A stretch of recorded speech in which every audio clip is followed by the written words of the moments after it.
when you are on the management side, you still have to understand the artistic sensibility so that there is a dialogue with the creative side.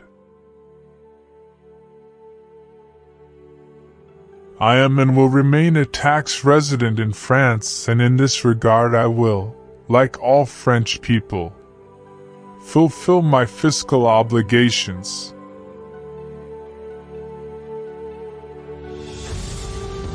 I like that combination between creativity and the creative process, and the organization needed to make a business like this successful worldwide.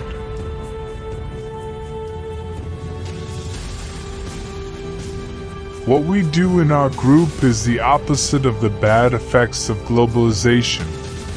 We produce in Italy and in France, and we sell to China when usually it's the opposite.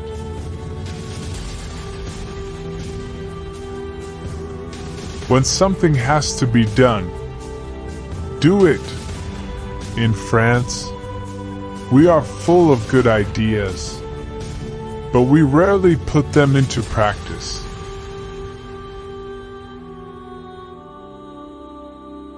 China is clearly going to be the #1 economic power, and it is already full of potential, with lots of population and the buying power increasing by the day.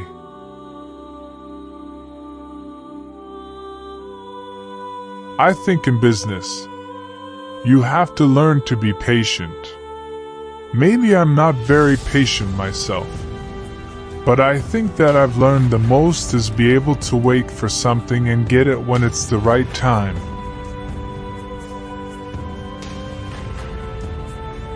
Louis Vuitton, the world's biggest luxury brand in terms of sales, is planning to dampen its expansion worldwide and focus on high-end products to preserve its exclusive image.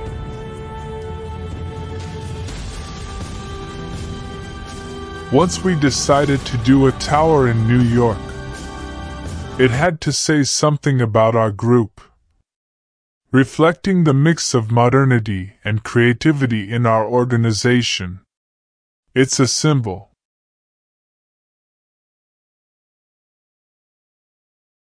It's true that I am not from the South and I have a certain reserve. I take time to get close to, and I don't immediately throw my arms around someone. But it is more a question of style.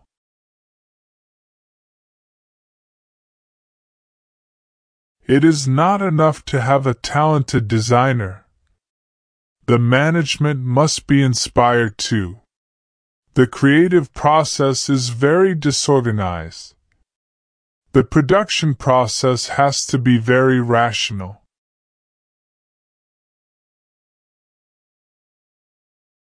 When I was working in my first job engineering construction, what I liked the most was working with architects and making buildings that had this creative side coming from the architect, and that was making them a big success.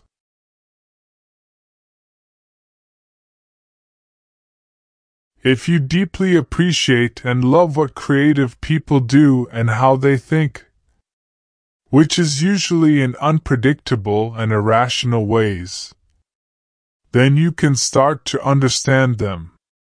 And finally, you can see inside their minds and DNA.